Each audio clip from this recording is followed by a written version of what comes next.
You are welcome to Employment Law class. Today we look at Section 5 of Unit 2, which is on developing a high trust organization. Session objectives. By the end of this session, you should be able to explain how to develop a high trust organization, explain how to renew this trust. The meaning of high trust organization. With high trust organization, we are saying that it's a kind of an organization whereby there's high level of trust between the employees and management. So here, whenever management makes promise, they are able to discharge their promises. Trust here connotes that you are able to rely on your statements. In another dimension, you could also say that trust simply means that those whom we depend will meet our expectations. So for instance, we believe the employees believe that management will ensure that there are good working conditions. Now, once the management is able to provide those working conditions, or if the management promised them to provide good working conditions, then the employees will now believe what the management have said, because anytime they make promises, they are able to comply or discharge those promises. So here there is kind of confidence or belief in the management. The management does not disappoint.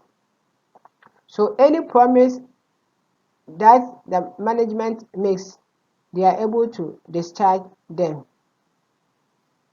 You should understand, between management and employees, trust is very key. It means that for you to build a high trust organization, the employees must be able to have confidence in the management that any statement or any promise, whatever they say they are going to do, they are able to establish it.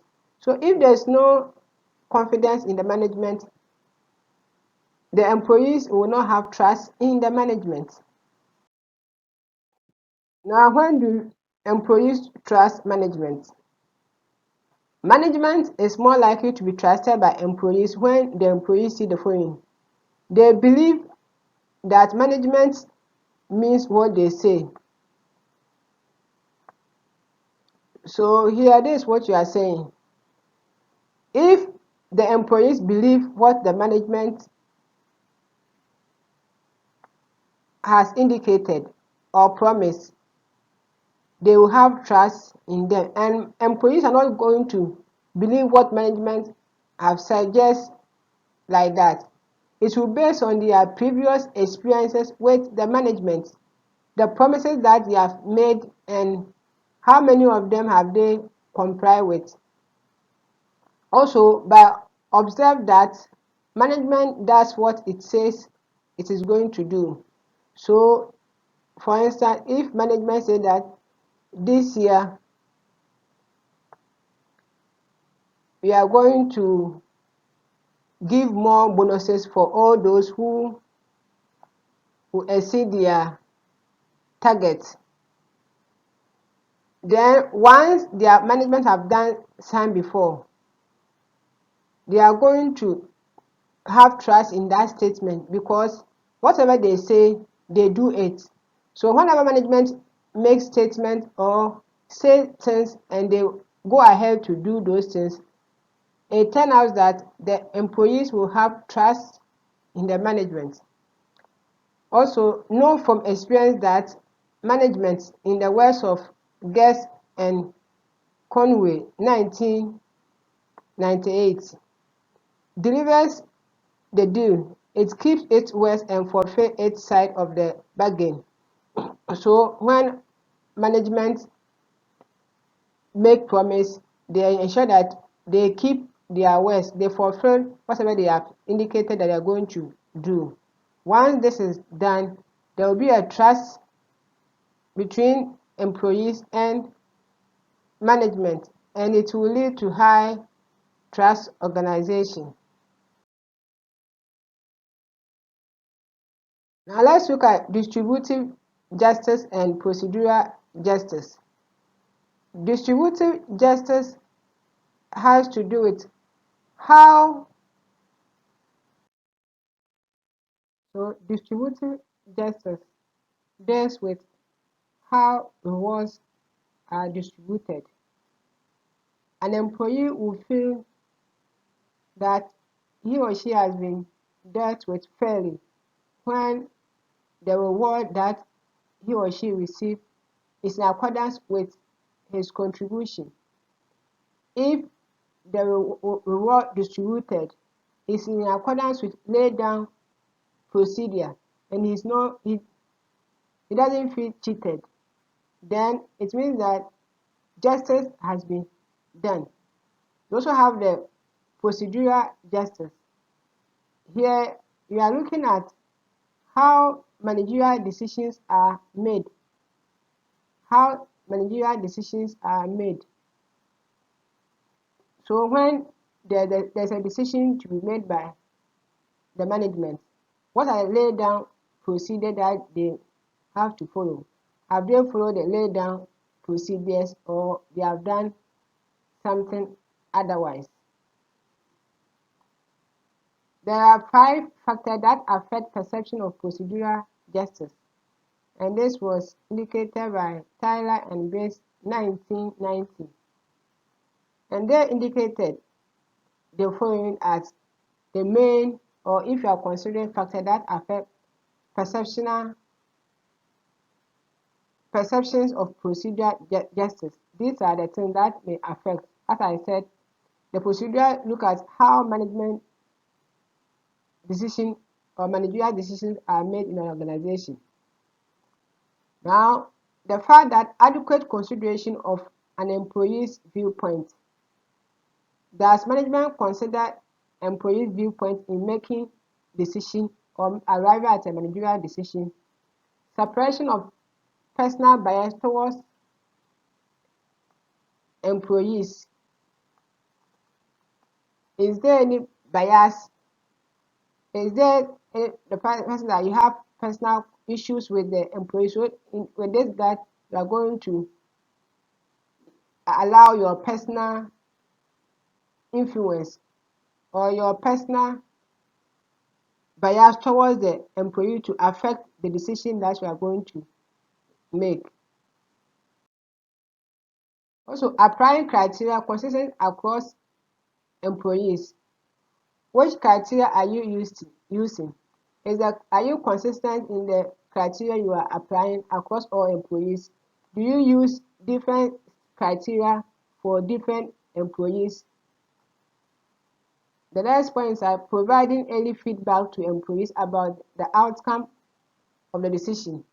When do you communicate the feedback to employees after arriving at a decision? How long does it take before the employees will get to know the end result or the outcome? Also, providing employees with an explanation of providing employees with adequate explanation of the decision. Do you give notes as how you arrive at that decision and the written rationale behind the decision that is made? All those factors affect procedural justice, how managerial decisions are made.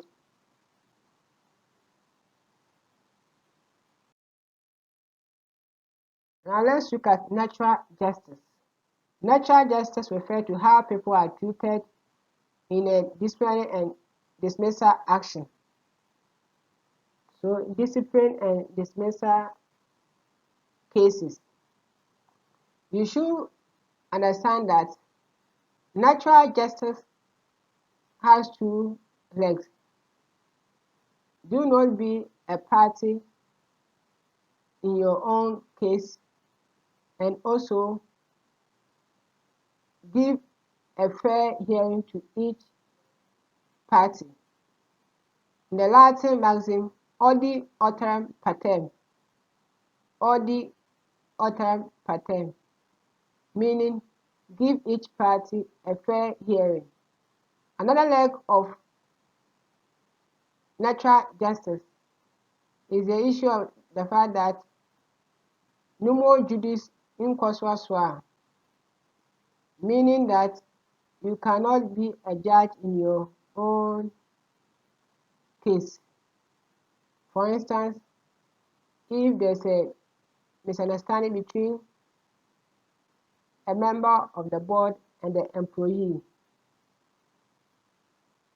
the member of the board, as far as the issue is affecting him as well as the employee, when the whole board meet to discuss the matter, the law doesn't allow the member of the board to be part of those who are going to give decision, because that person, the matter is affecting the person, and if you allow the person to sit on the matter, it means that the person is being a judge on his own case, and it goes against the rule of natural justice.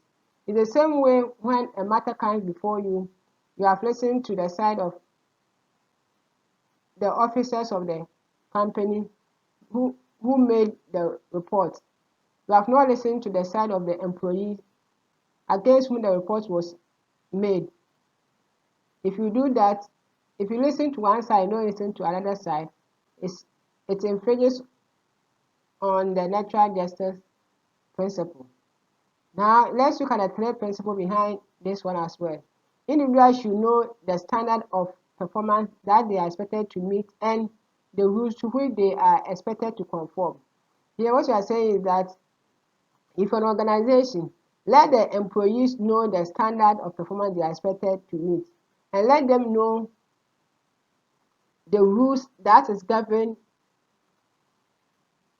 their activities, so that when they go contrary to those rules or perform below the standard, they will know that indeed they are at fault.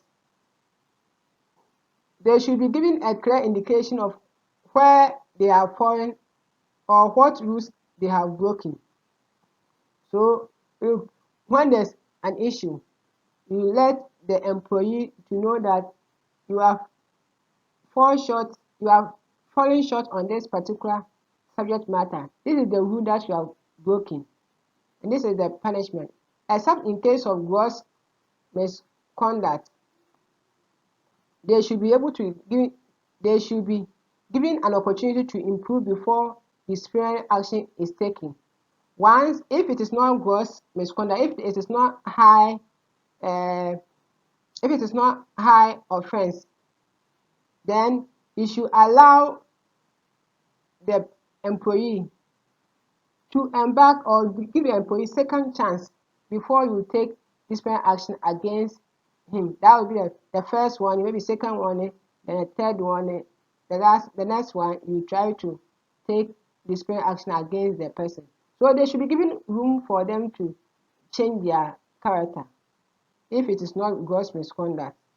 I mean minor offenses. Minor offenses.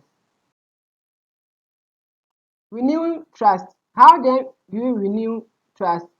As suggested by Harold and Terry, 1988, said that if trust is lost, four-step program is required for its renewal. So first one is that admission by top management. Admission by top management that it has paid insufficient attention in the past to employee diverse needs.